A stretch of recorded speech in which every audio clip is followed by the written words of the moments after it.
안녕하세요. 신윤선 목사입니다. 오늘 예수님의 복음 이야기 마태복음 9번째 시간을 맞이하게 됩니다. 오늘 9번째 시간이고 다음 주 10번째 시간이면 이제 이 과정이 끝나게 돼요. 정말 우리 유종의 미를 잘 거두었으면 좋겠습니다. 또한 우리가 종말에 대한 기대감, 열정으로 이 예수님의 복음 이야기 마태복음을 잘 마치게 되기를 소망합니다. 제가 종말론적 기대감이라고 말씀을 드렸는데 여기서 종말이 무엇일까요? 우리가 종말이라고 하면 보통 좀 무서운 이미지를 생각할 수 있을 것 같아요. 하늘이 핏빛으로 변하고 뭔가 나쁜 징조, 이상한 징조들이 나타나는 그런 종말의 모습, 우리가 영화, 드라마 이런 데서 그런 장면들을 보아왔기 때문에 종말하면 그런 이미지를 많이 떠올리실 수 있을 것입니다. 그런데 근본적으로 종말은요, 하나님께서 역사를 완성하시는 것이 종말이고요, 또 하나님께서 태초부터 목적하셨던 그 목적을 최종적으로 성취하신다는 것, 그것이 바로 종말이고, 그것이 우리가 가져야 할, 우리 신앙인들이 가져야 할 종말론적인 기대, 종말론적인 희망이라고 말할 수 있겠습니다. 그런 기대와 소망, 하나님께서 우리 삶을 통해서 하나님의 뜻을 지어서 성취해 나가실 것임을 믿고 함께 나아가는 저희들이 되었으면 좋겠습니다. 오늘 10과 예루살렘에 임박한 심판과 종말에 대한 예언, 이런 종말에 대한 이해를 가지고 함께 시작해 보도록 하겠습니다. 자, 본문의 배경, 마태복음 21장에서 23장, 지난 시간에 살펴본 내용에서는 예수님께서 사람들과의 충돌로 인해 유대 종교 지도자들에게 화를 선포하신 이야기가 나왔습니다. 이제 예수님께서 성전에 임할 심판을 선포하시고 장래에 예수님의 재림이 있기 전까지 시대의 징조를 보여줄 다양한 환난에 대해서 예언하시는 이야기가 나옵니다. 예수님은 제자들이 자신의 재림을 준비하도록 격려하기 위해서 연속적인 비유들을 들려주시는데, 그 이야기 오늘 우리가 마태복음 24장, 25장에서 살펴볼 수 있습니다. 마태복음 24장, 25장에서 예수님은 예루살렘을 향해 심판을 선포하시고 다가올 환난에 대해서 가르치십니다. 다가올 종말에 대한 징조, 종말에 대한 비유를 예수님께서 말씀하시는 이야기가 오늘 마태복음 24장, 25장에 나온다는 말씀입니다. 그러면 함께 질문으로 들어가 보도록 하겠습니다. 첫 번째, 시대의 징조, 예루살렘의 심판, 예수님의 재림의 이야기가 마태복음 24장에 나와 있습니다. 첫 번째 질문, 감난산으로 올라가는 동안 제자들은 멀리 보이는 성전 건물들의 아름다운 모습을 가리켜 보았다. 예수님의 반응은 어떠한가? 바로 앞선 마태복음 23장의 마지막 단락은 예수님의 이런 반응을 미리 예견하게 한다. 설명해보라. 자, 지난 시간 우리가 살펴봤던 23장의 마지막 부분에 이런 이야기가 나왔습니다. 37절, 39절에 예루살렘아, 예루살렘아, 선지자들을 죽이고 내게 파송된 자들을 돌로 치는 자여, 너희 집이 황폐하여 버려진 바 되리라 라는 말씀이었고, 오늘 첫 번째 질문에 이제 괄호치고 나와 있는 설명이 예루살렘 성전은 종종 집으로 표현되기도 한다는 사실을 염두에 두라라고 이야기하고 있습니다. 여기서 집은 바로 예루살렘 성전을 말하고 있는 것이고, 그러므로 예수님께서 마태복음 23장의 마지막 부분에서 말씀하고 계신 것은 예루살렘 성전이 이제 붕괴되리라, 무너지리라, 그것을 예언하고 계신 말씀이 마태복음 23장의 마지막 부분이었습니다. 그리고 이어서 오늘의 본문 마태복음 24장 1절에서 2절에서 이렇게 말씀하고 있어요. 돌 하나도 돌 위에 남지 않고 다 무너뜨려지리라, 예루살렘 성전이 무너지게 되리라 라는 예수님의 예언의 말씀입니다. 복음서가 기록된 연대가 대략 기원 후 70년경이에요. 마가가 먼저 쓰였냐 마태가 먼저 쓰였냐라는 논쟁은 항상 있습니다. 그런데 우리가 지난 학기에 살펴보았던 마가복음 교재에서는 마가복음이 먼저 쓰여졌다라고 나와 있고 그 연대가 70년경이라고 나와 있는데, 지금 우리가 함께 하고 있는 이 마태복음에서는 또 그 연대가 마태복음이 기록된 연대가 AD 50년경에서 60년경이라고 나와 있어요. 그러면은 똑같은 사람이 썼는데 이거는 좀 모순이죠. 마가가 우선이라고 그래놓고 거기는 70년경이라고 했는데 마태복음이 5, 60년경에 쓰여질 수가 없겠죠. 이 마가복음이 먼저 쓰여졌다는 가정하에 마가복음은 AD 70년경에 쓰여졌고 마태복음은 그 비슷한 연대 그보다 조금 후에 쓰여진 것이라고 볼 수 있어요. 그렇다면 이 본문의 배경이 중요합니다. 마가복음이든 마태복음이든 모든 복음서가 쓰여진 연대가 그때 있었던 중요한 사건이 바로 유대전쟁이었어요. 유대전쟁이 기원 후 66년에서 70년에 일어난 전쟁인데 그리스계 로마인과 유대인의 종교적 분쟁으로 일어난 1차 전쟁이었어요. 아주 치열한 전쟁이었습니다. 이 치열한 전쟁 가운데 70년에 로마의 티투스 장군에 의해서 예루살렘이 함락되었고 성전이 불태워짐으로 이 1차 전쟁이 종결되게 되었습니다. 그때 예루살렘 성전이 불타게 되고 그때 마지막 남아있는 그 조금의 성벽이 우리가 알고 있는 통곡의 벽이라고 일컬어지는 그곳이에요.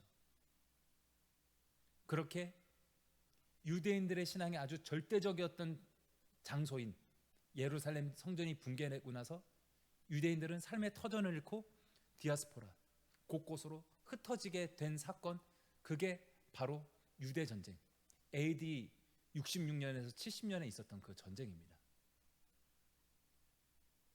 예수님이 말씀하셨죠. 돌 하나도 돌 위에 남지 않고 다 무너뜨려지리라. 너희 집이 황폐하여 버려진 바 되리라 라고 이 마태복음 23장 24장에 걸쳐서 말씀하셨는데 예수님께서는 AD 대략 30년경에 이 말씀을 하셨겠죠. 미래에 이뤄질 일을 미리 예언하신 거예요. 앞으로 일어나게 될 유대 전쟁에서 예루살렘 성전이 붕괴될 것임을 미리 예언하신 거예요. 그런데 복음서 기자들이 이것을 기록했을 때는 그것은 예언은 아니었어요.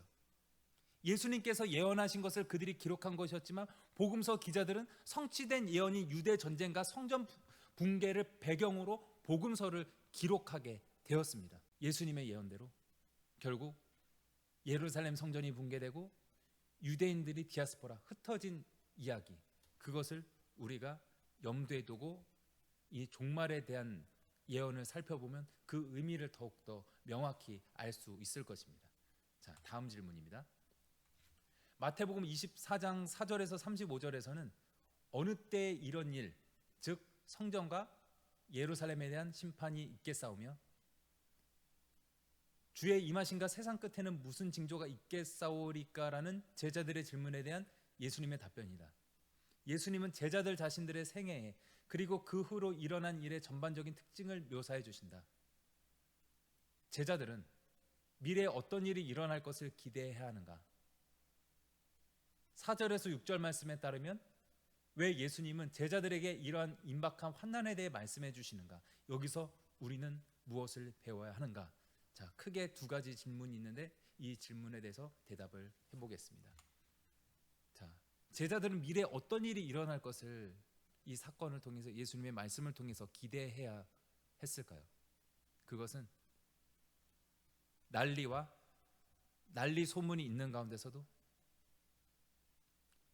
하나님이 약속하신, 하나님이 계획하신 구원이 이르게 될 것이고 땅 끝까지 복음이 전파될 것을 기대해야 합니다. 마태복음 28장 19절에서 20절 말씀, 우리가 다음 시간에 살펴보게 되겠지만 매우 유명한 말씀이죠. 28장 19절 20절의 말씀이 그러므로 너희는 가서 모든 민족을 제자로 삼아 아버지와 아들과 성령의 이름으로 세례를 베풀고 내가 너희에게 분부한 모든 것을 가르쳐 지키게 하라. 볼지어다 내가 세상 끝날까지 너희와 항상 함께 있으리라. 부활하신 예수님께서 말씀하신 거예요. 부활하시고 승천하시기 전에 모든 민족을 제자로 삼아 아버지와 아들과 성령의 이름으로 세례를 베풀고 세상 끝날까지 내가 너희와 함께 할 것이니 온 민족을, 유대인들뿐 아니라 온 민족을 제자로 삼으라라는 말씀을 마태복음의 마지막에 들려주십니다. 성전이 무너져요. 유대인들의 삶의 터전이 붕괴돼요. 그들의 삶의 터전이 붕괴되고 그들의 희망이 붕괴될지라도 하나님이 뜻하신 것, 땅끝까지 복음이 전파되고 모든 족속을 제자로 삼는 그 비전은 그럼에도 불구하고 반드시 성취될 것, 그것을 제자들이 기대해야 했던 것입니다. 자, 두 번째 질문. 왜 예수님은 제자들에게 이런 임박한 환난에 대해 말씀해 주시는가? 여기서 우리는 무엇을 배워야 하는가? 4절, 6절 또 참고로 22절에서 28절의 말씀에 보면 거짓 선지자, 거짓 그리스도 이런 존재들이 많이 일어난대요. 그래서 사람들을 많이 미혹한다라고 말씀합니다. 어떻게요? 말로 현혹해요. 그럴듯한 말로 사람들을 유혹합니다. 이 이단, 이 사이비, 이 사쿠라 이런 사람들이 허무맹랑한 얘기 갖다가 들이대지 않아요. 뭔가 그럴듯한 말로 이렇게 사람들을 끌어들이지만 자세히 살펴보면 문제가 있어요. 그렇게 거짓 그리스도들이 말로 현혹하고 또 기적을 일으켜요. 예수님만 기적 일으키신 건 아니죠. 당시에 그런 비슷한 기적, 또 더한 기적을 행했던 그런 유사 그리스도들이 많이 있었어요. 그러므로 중요한 것은 어떤 뛰어난 언변, 뛰어난 말빨, 어떤 대단한 기적을 일으키는 것, 그것이 중요한 게 아니라는 말씀입니다. 그런 말로 현혹하고 기적을 일으키는 그리스도 비슷한 짝퉁들이 나오더라도 그것에 흔들리지 말라는 거예요. 미혹당하지 말라는 거예요. 그들이 있을지라도, 그들이 두려움으로 사람들을 현혹할지라도 두려워하지 말고 흔들리지 말아야 한다라는 것을 예수님께서 미리 예언하시고 미리 충고하고 계신 이야기가 이 마태복음 24장 4절에서 35절까지에서 말씀에 나오고 있는 것입니다. 다음 질문. 마태복음 24장 15절에서 21절에서 예수님은 유대인의 집이 황폐하여 버려지게 될 일, 즉 그들의 성전이 무너질 것이라는 말의 의미를 설명해 주신다. 역사 기록에 따르면 로마 군인들에 의한 예루살렘의 멸망은 실제로 매우 끔찍하고 처참한 사건이었다. 자, 첫 번째 질문. 말세에 예수님을 따른 자들이 미혹당할 수 있는 경우는 어떤 경우들인가? 예수님이 언급하신 구체적인 예를 들어보라. 두 번째 질문. 제자들이 거짓 선지자들에게 미혹당하지 않게 하기 위해 예수님은 뭐라고 말씀하시는가? 제가 앞에서 말씀드렸던 예루살렘의 멸망, 유대 전쟁의 이야기가 배경이라는 것, 지금 이 질문에서 전제하고 있는 것입니다. 자, 대답. 15절 말씀에 멸망에 가증한 것이 거룩하게 서게 될 때 너희는 알리라 라고 예수님이 말씀하셨어요. 이것은 이미 성취된 예언이죠. 그것이 이제 뭐 다니엘서에 나오는 말씀인데, 기원전 167년에 안티오쿠스 에피파네스라는 사람이 예루살렘 성전에 제우스 신에게 바칠 우상을 세웠어요. 예수님의 말씀처럼 멸망에 가증한 것이 거룩한 곳에 서게 되는 그 일이 일어난 거예요. 다니엘의 예언이 그것이 이루어졌고, 예수님은 그 다니엘의 예언이 정말 그대로 이루어진 것임을 지금 말씀하고 있는 것입니다. 16절에서 21절 말씀에서는 유대 전쟁 때에 큰 화가 있을 것인데 너희가 다시 집으로 돌아가서 물건 가져오려고 하지 말고 그냥 멀리 산으로 최대한 멀리 도망가라라고 말씀하시는 거예요. 자, 첫 번째 질문에 말세에 예수님을 따르는 자들이 미혹당할 수 있는 경우는 어떤 경우들인가? 그리스도가 여기 있다, 저기 있다 라는 사람들이 많이 있다는 거예요. 그리고 큰 표적과 기사를 보여 어떤 자들도, 택하신 자들도 미혹한대요. 그러므로 미혹당하지 말아야 하고 두려워하지 말아야 될 것을 예수님께서 미리 경고하고 계신 말씀이에요. 그렇다면 미혹당하지 않으려면 어떻게 해야 되나요? 택하심을 굳게 해야 돼요. 나는 주님께 택함을 받은 주님의 제자라는 그것에 굳게 서 있는 것, 이것이 중요하고요. 앞에서도 말씀드렸듯이 거짓 그리스도들, 말로 현혹하고 어떤 기적을 보이는 그런 인간들이 나타날지라도 그들은 가짜니까 그들을 믿지 말라는 거예요. 즉 보이는 현상에 치우치지 말라는 거예요. 뛰어난 말발이나 어떤 눈에 보여지는 화려한 그런 것에 속지 말고 그 사람의 그 진실을, 그 사람의 그 예언이 어떻게 성취되는지, 그 말이 효험이 있는지, 평화를 예언하는 예언자가 선포하는 그 말이 그것이 성취된 후에 효험이 있다라는 구약의 말씀과 같이 그 일들이 이뤄지는 것을 통해 이 사람이 진짜인지 가짜인지 알 수 있다는 거예요. 예수님의 그 사역들, 예수님의 예언들은 역사를 통해서 참이라고 증명이 되었습니다. 그러므로 오직 우리의 믿음은 예수 그리스도만이, 예수만이 참된 그리스도이시고 참된 구세주이시라는 것이 우리의 고백입니다. 이때 많은 적그리스도들이 일어나고 거짓 그리스도들이 일어났을 때 그들을 믿지 말라 하는 것처럼 지금 적그리스도가, 유사 그리스도가 자칭 예수라 하는 사람들이 많은 시대 가운데서 우리도 귀 기울여 들어야 할 하나님의 말씀인 줄로 믿습니다. 자, 다음 질문. 예수님이 마태복음 24장 34절에서 하신 말씀에 대해 어떤 이들은 여기서의 이 세대를 당시에 생존하던 사람들을 가리키는 것으로, 그리고 이 일은 4절에서 28절에 묘사된 사건들의 시작으로 이해한다. 그러나 완성된 사건으로 생각하지는 않는다. 35절 말씀은 이 모든 일들이 언젠가는 다 반드시 이루어질 것을 확신하게 한다. 왜 그런가? 32절에 보면 무화과 나무의 비유가 나와요. 가지가 연하여지고 잎사귀를 내면 여름이 가까이 옴을 보게 된다라고 예수님께서 말씀하고 계십니다. 여름이 가까워 온다는 말이 무슨 말일까요? 우리에게 마지막 계절은 무엇이죠? 우리의 졸업 시즌은 언제이죠? 겨울이죠. 겨울의 졸업식에 이런 노래들이 많이 들려지죠. 안녕은 영원한 헤어짐은 아니겠지요. 다시 만나기 위한 연습일 거야. 그런 졸업식에 울려 퍼지는 노래 우리가 많이 들을 수 있는 시즌이 바로 겨울이에요.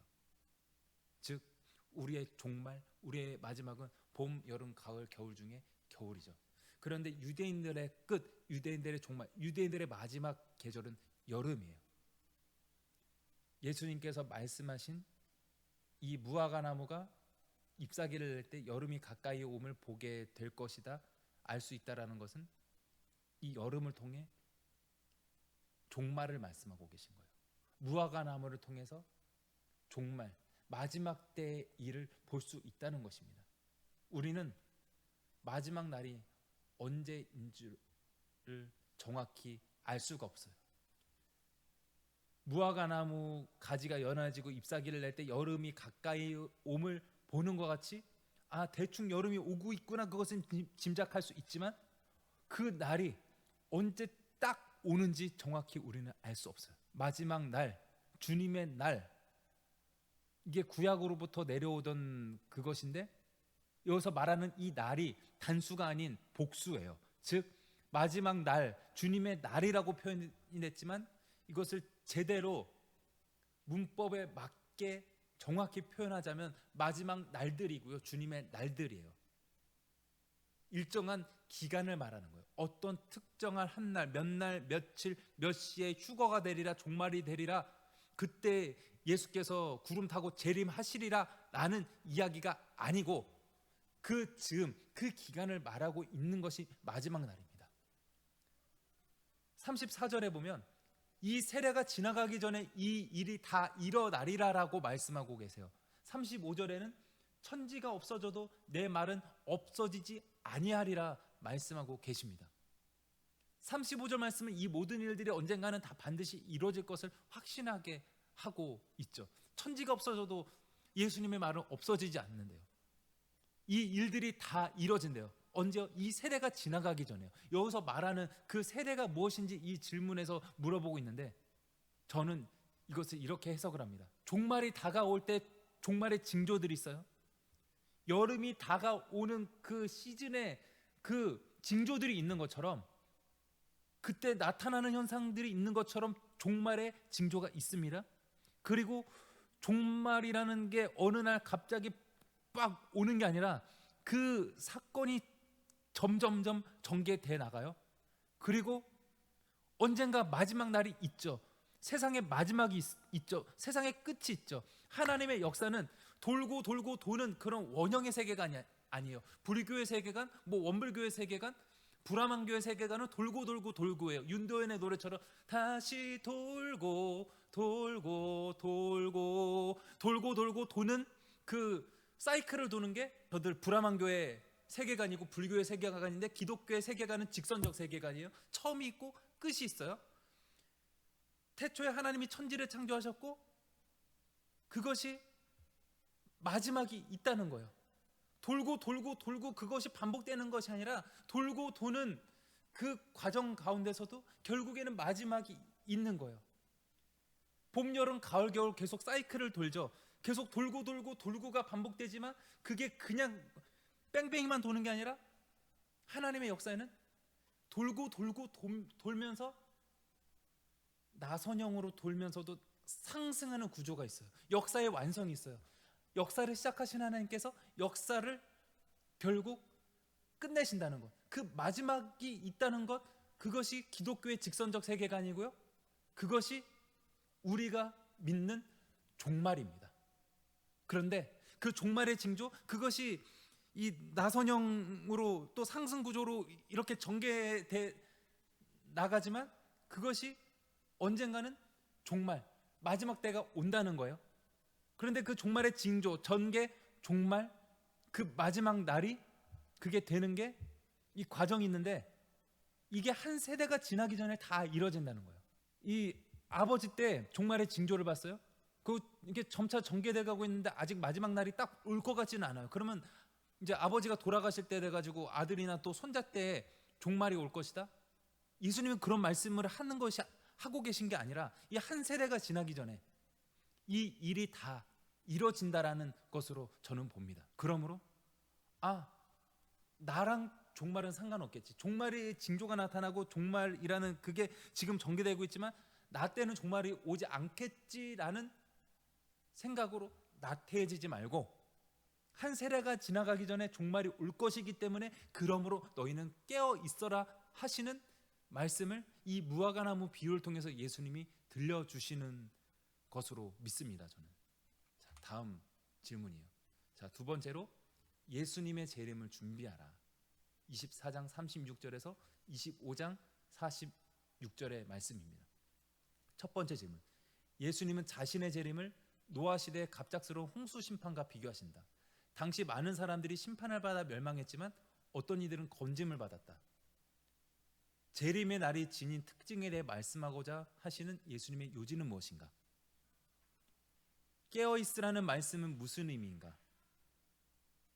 데살로니가전서 5장 1절에서 8절, 베드로전서 4장 7절, 베드로후서 3장 10절에서 13절 말씀은 그리스도가 다시 오신다는 사실에 비추어 구체적으로 우리가 어떻게 살아야 한다고 말해주는가? 여기 많은 말씀들이 나오고 있는데, 자, 첫 번째 질문부터 차근차근 살펴보도록 하겠습니다. 재림의 날이 지닌 특징에 대해서 말씀하고자 하시는 예수님의 요지, 그것은 재림, 예수님의 다시 오심을 말하죠. 종말, 이 마지막에 대해서 깨닫지 못하고 사람들이 어떻게 살아요? 장기하의 노래처럼 별일 없이 살아요. 별일 없이 일상을 살아가지만 노아의 때처럼 말이죠. 노아의 때 노아는 열심히 방주를 만들고 짓고 있는데 사람들은 뭐 했죠?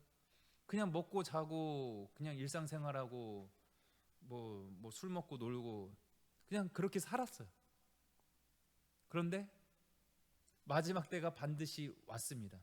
노아의 방주, 홍수 심판의 때가 왔어요.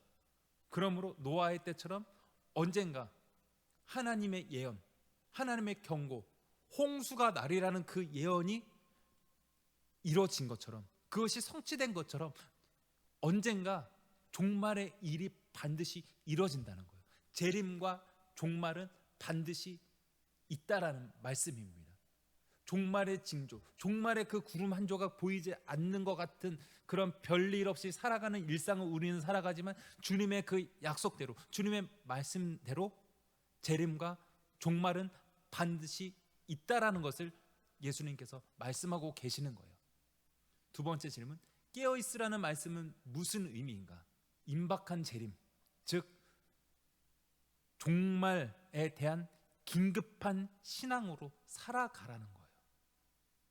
우리는 앞에서 말씀드렸듯이 대충 얼핏 그날이 오고 있는 그 징조들을 보고서 대충 종말이 오고 있구나, 정말 말세요 하는 그런 때가 있죠.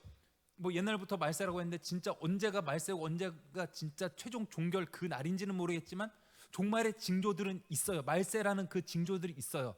언제 임하실지 모르지만 주님께서 반드시 다시 오시고요, 역사의 그 마지막, 역사의 최종적 완성의 그 날이 반드시 온다라는 것입니다. 그러므로 마치 내일이 없는 것 같은 충실한 오늘을 살아가는 것이 종말의 신앙을 가진 사람들의 모습이고, 그러므로 너희들은 깨어 있으라라고 예수님께서 말씀하고 계시는 거예요.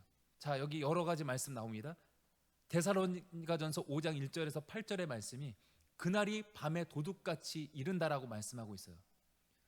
우리는 그날이 도둑같이 이르는 줄로 알고 있습니다. 그날이 도적같이 이를 줄 너희는 모르느냐, 이런 찬양이 있죠. 그래요, 도둑같이 그날이 임합니다. 그런데 그 날이 밤에 도둑같이 이른다는 것보다 더 중요한 말씀이 있는데, 그것은 바로 그러나 형제들아 너희는 어둠에 있지 않으니 그날이 도둑같이 임하지 않는다. 믿지 않는 자, 종말을 예비하지 않은 자들에게는 갑자기 쳐들어오는 강도처럼, 도둑처럼 그날이 갑자기 온다는 거예요. 그러나 형제들아 너희는 어둠에 있지 않으니까 그날이 도둑같이 임하지 않는다라고 말씀하시는 것이 더 핵심적인 말씀이에요. 베드로전서 4장 7절에는 만물의 마지막이 가까이 왔으니 그러므로 너희는 정신을 차리고 근신하여 기도하라. 마지막이 되었으니 깨어 있으라 라는 말씀입니다.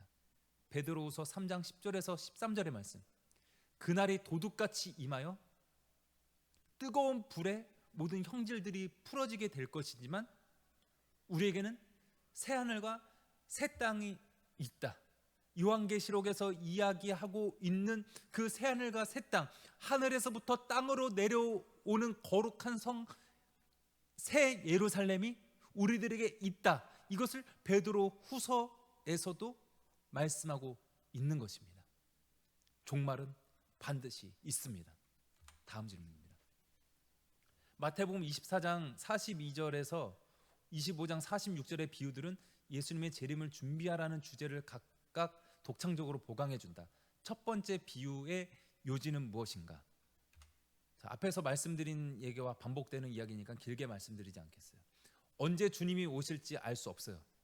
그런데 도둑이 오는 것 같이 그날이 갑자기 임합니다. 그러므로 준비하고 깨어 있으라라는 말씀이 여기서 말하는 첫 번째 비유이고, 거기서 말씀하는 요지가 이것이에요. 자, 다음 질문. 두 번째 비유에 나타난 악한 종의 행동과 그 최후를 주목하라. 이 이야기는 참 제자인지 아닌지에 대해 무엇을 말해주는가? 악한 종은 주인 밑에 있는 사람이죠. 주인이 어디 갔어요. 그래서 주인이 안 오겠지, 더디 오겠지, 아직 올 날이 멀었겠지라고 생각해서 어떻게 해요? 동료들 때려요. 그리고 술 친구들과 부어라 마셔라 캐세라세라 그렇게 방탕하게 악독하게 살고 있는데, 생각하지 않는 날, 알지 못하는 시각에 주인이 온다라고 말씀하고 있어요. 그때 동료들을 때리고 술 친구들과 부어라 마셔라 했던 이 악한 종의 최후, 어미 때리고 외식하는 자가 받을 벌을 받게 된다라고 말씀하고 있고요. 맞는 것, 또 어떤 벌을 받는 것보다 가장 더 두렵고 무서운 것은 거기서 슬피울며 이를 갈리라는 말씀이에요. 거기가 어딘지, 거기가 뭐 천국에 아예 못 들어간다는 것인지 천국 잔체 못 들어간다는 것인지 그 정확한 의미를 우리가 다 헤아려 알 수 없지만 어쨌든 참 무서운 말씀이죠. 슬피 울며 이를 갈리라는 말씀. 참 제자는 그러므로 주인이 보이든 보이지 않든 신실하게 최선을 다하는 것, 그것이 참 제자의 모습이고 참 제자의 삶이고, 또한 종말을 살아가는 그리스도인들의 자세라고 말할 수 있습니다. 독일 고백교회 디트리 보네퍼 목사님께서 유명한 이런 말씀을 하셨어요. 자, 충격적으로 들릴 수 있는 말씀이기에 여러분 잘 새겨서 들으시기 바랍니다. 하나님 없이 하나님 앞에. 이 디트리 보네퍼의 어떤 책이었더라? 그 제가 이 보네퍼 선집 8권인가 9권 이거 다 읽다 보니까 이게 어떤 책이었는지 정확히 생각이 안 납니다. 정확히 생각 안 나는 거에 대한 핑계이자 다 읽었다라는 자랑이기도 한데요. 나를 따르라에서 나온 이야기예요. 하나님 없이 하나님 앞에. 근데 이것은 나를 따르라 이 책에서뿐만이 아니라 보네퍼의 목회와 보네퍼의 신학과 그의 모든 사상의 아주 핵심이 하나님 없이 하나님 앞에입니다. 하나님이 왜 없어요? 하나님 계시죠. 그런데 우리는 어떤 세상을 살아가고 있습니까? 보네퍼가 말하고 있는 것은 하나님이 안 계시다는 것이 아니에요. 우리는 하나님의 존재 의식, 하나님께서 앞에 계시다는, 우리가 하나님 앞에 서 있다는 뭐요? 코람데오의 자세로 우리는 살아가죠. 그것이 그리스도인들의 삶이죠. 그런데 우리 눈에 주님이 보여요? 안 보이죠. 주님의 역사가 보여요? 안 보여요. 보네퍼 목사님이 살아갔던 그 시대는 나치가 횡행하던 때였어요. 나치의 누구예요? 저 사람 아돌프 본 히틀러가 지배하고 있던 세상이에요. 그때 히틀러의 통치와 히틀러의 그런 악함이 보였지, 하나님의 통치, 그리스도의 왕으로서 통치하시는 그것이 보이지 않던 때에 보네퍼는 이야기한 거예요. 하나님 없이 하나님 앞에. 지금 하나님이 눈앞에 보이지 않고 우리 눈에 안 나타나지만, 하나님의 역사가 안 나타나지만 우리는 코람데오, 항상 하나님 앞에 선 자세로 살아가야 된다라는 것을 이 말, 하나님 없이 하나님 앞에라는 말로 요약하고 있는 것입니다. 또한 보네퍼의 또 다른 책에서 이런 이야기를 하고 있어요. 지금 우리 눈에 하나님이 보이지 않는다는 거예요.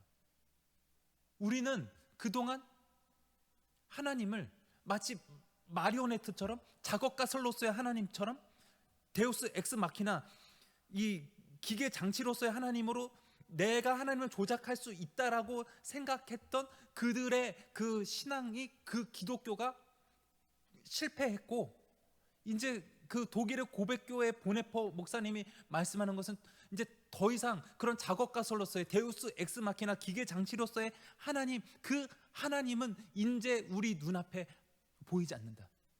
하지만 하나님 없이 하나님 앞에, 하나님이 항상 우리 앞에 계신 것처럼 정말 최선을 다해서 사는 삶, 의를 위해서 분투하는 삶, 그런 삶을 살아야 한다라고 보네퍼 목사님이 하나님 없이 하나님 앞에라는 이 말을 통해서 우리에게 하고 있는 것입니다. 예수님의 비유에서도 이 악한 종의 모습을 통해서 반면교사를 삼을 수 있는 것은 주인이 보이든 보이지 않든 하나님의 역사가, 하나님의 그 얼굴이, 하나님의 그것이 영광이 보이든 보이지 않든 항상 하나님 앞에 섰다는 그런 마음가짐으로 신실하게, 진실하게 최선을 다해서 살아야 된다라는 말씀입니다. 자, 다음 질문입니다. 열처녀 비유가 암시하듯이 예수님의 재림은 얼마간의 긴 시간 후에 일어날 것이다. 이 기다림의 시간에 대해 우리에게 주시는 가르침은 무엇인가?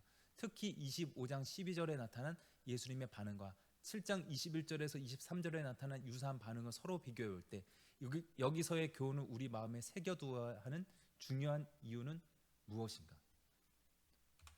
자, 열처녀 비유 우리가 잘 알고 있는 이야기지만 또 그 의미를 헷갈릴 수 있는 내용이에요. 여기서 말하는 기다림의 시간, 중간 시간이에요.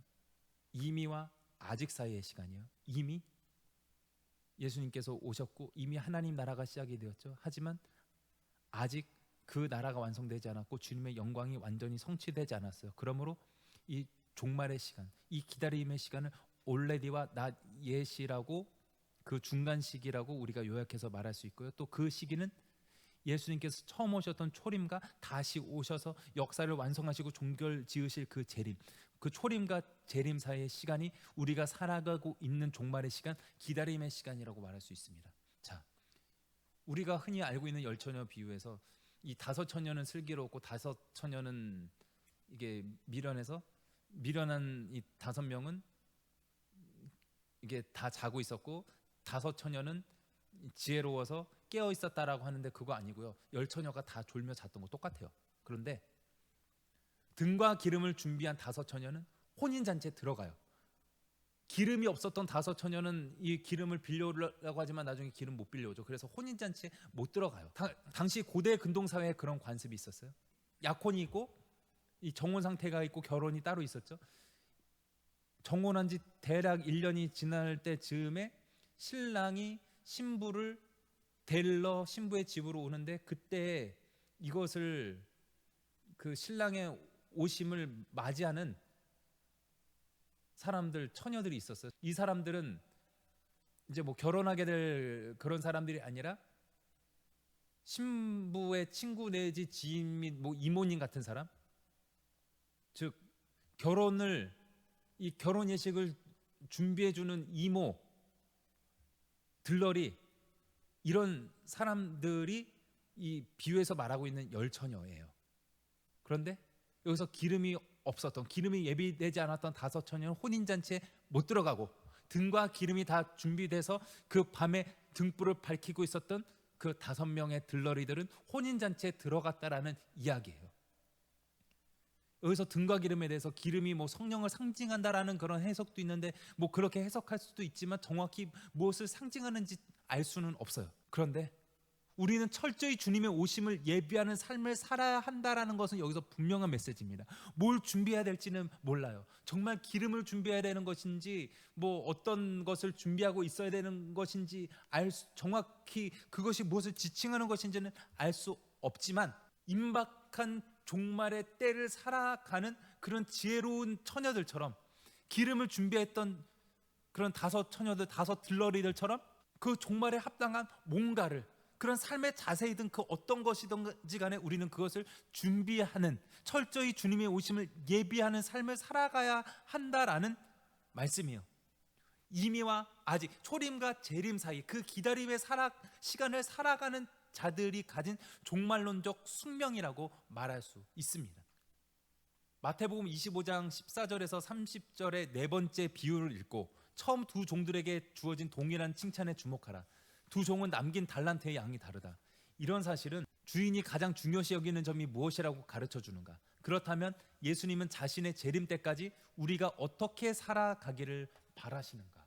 이 마태복음 25장 14절에서 30절에 나온 네 번째 비유, 우리가 제일 잘 아는 비유일 거예요. 바로 달란트의 비유이죠.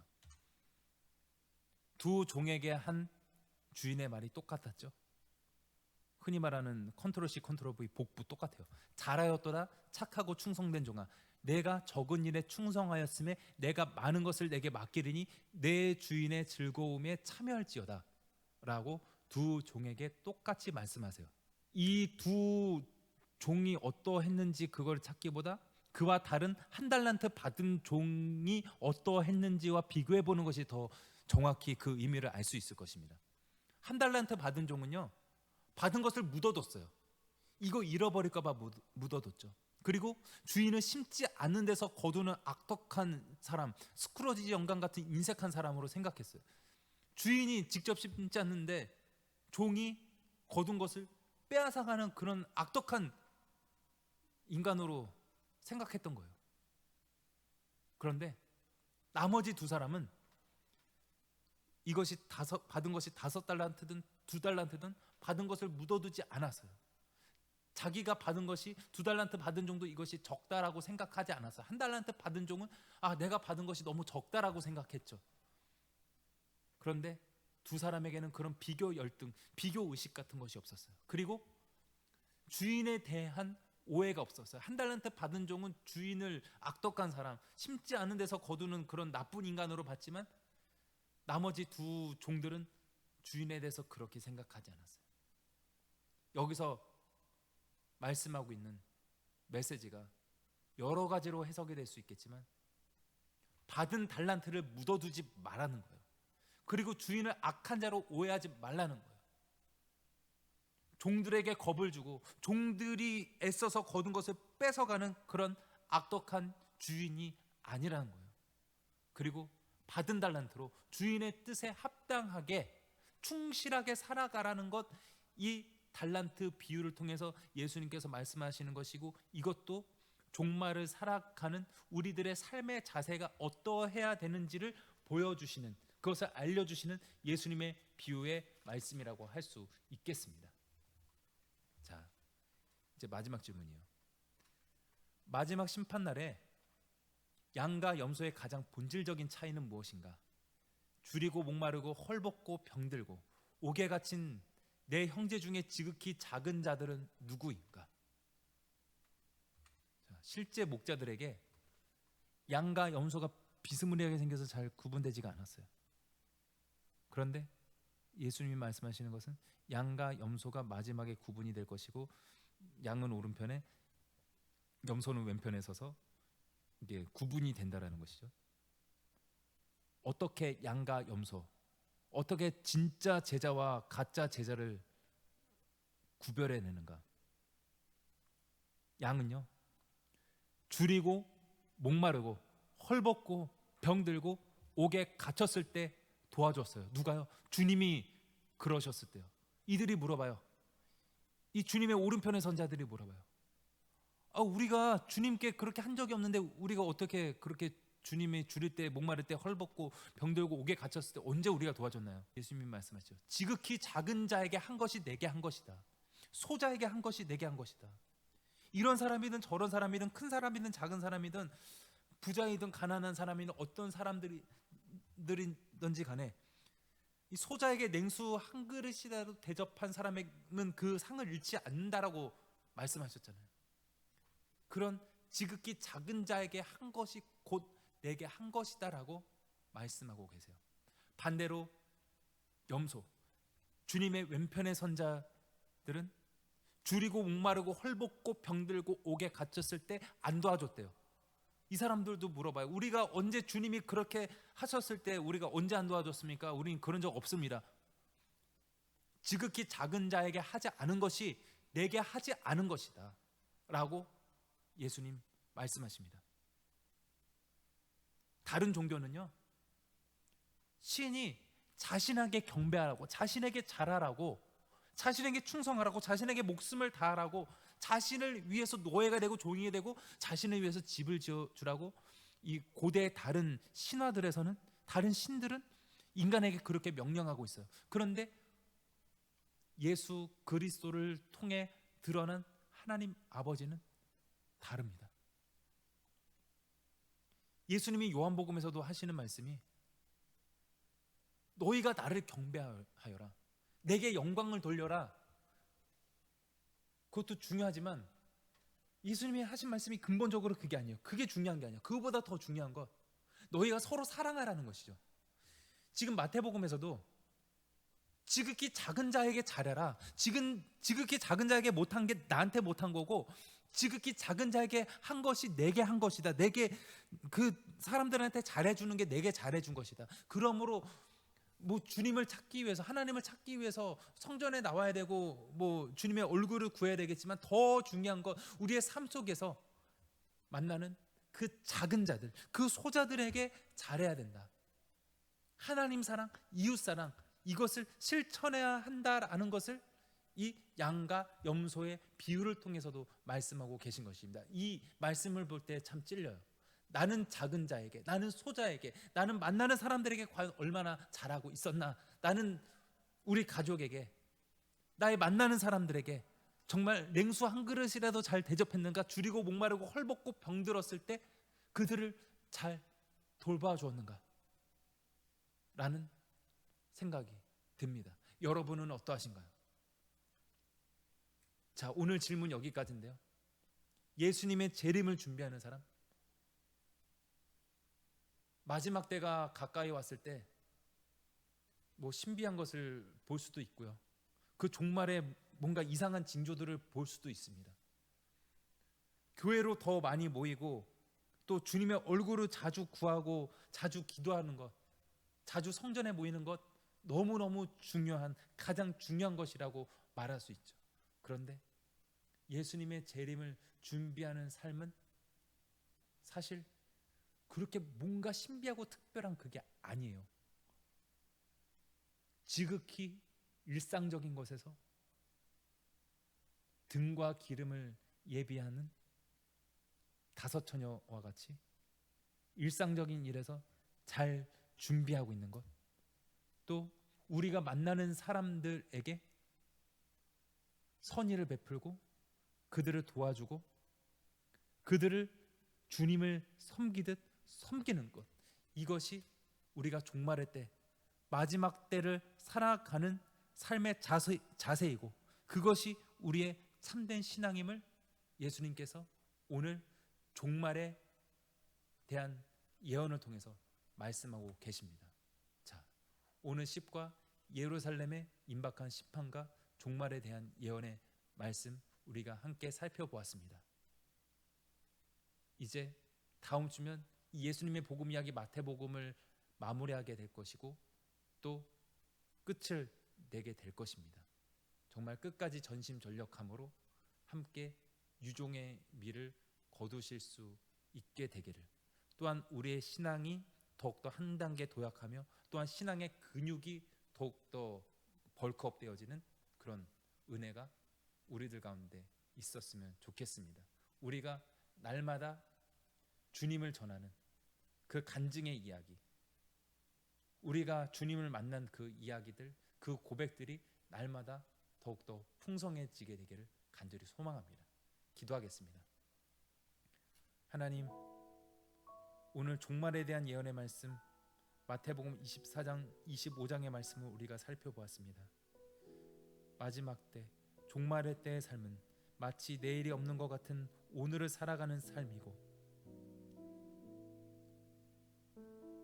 저 작은 자에게 선의를 베풀고 의를 실천하는 그런 삶의 자세가 마지막 때를 살아가는 우리들이 가져야 할 삶의 자세임을 믿습니다. 우리는 지금 종말의 징조들을 봅니다. 옛날에도 말세라고 하였지만 지금 말세적 징조들이 나타나고 있으며 역사가 진보해 나가는데, 역사가 완성해 나가고 오메가 포인트를 향해 나아가는데 오히려 역사가 뒷걸음질치고 후퇴하고 하는 소위 말하는 백래시 현상이 일어나는 것, 우리의 세상, 우리가 살아가는 세상 가운데서, 우리가 살아가는 그 사회의 모습 속에서 그렇게 후퇴하고 뒷걸음질치는 모습들을 보게 됩니다. 그런데 오히려 그런 현상이 더 극심해질수록 이것이 마지막이 가까이 오고 있다라는 증거임을 우리가 또한 보게 됩니다. 주님이 오실 그 날이 언제인지, 몇 날 며칠에 주님께서 어떻게 어디에 오실지 우리는 알지 못합니다. 하지만 반드시 오십니다. 주님께서 약속하신 대로 그날이 반드시 올 것이고 우리의 사명은 그 마지막 날이 이르기까지 온 민족을 제자로 삼는 일, 땅 끝까지 이르러 주님의 증인이 되는 삶임을 믿습니다. 주님이 맡기신 사명 최선을 다해 감당해내는 주님의 제자들, 주님의 오심을 예비하는 종말론적 긴박함과 종말론적 희망을 가지고 이 땅을 힘있게 살아가는 저희들이 될 수 있도록 인도하여 주시옵소서. 주님께서 우리 가운데 항상 함께하여 주시옵시고 하나님이 보이지 않는 세상 가운데서도 우리 앞에 우리와 함께 계심을 믿사오며 이 모든 것 우리 주 예수님의 이름으로 기도드리옵나이다. 아멘. 감사합니다. 수고하셨습니다. 다음 주에 또 뵙겠습니다.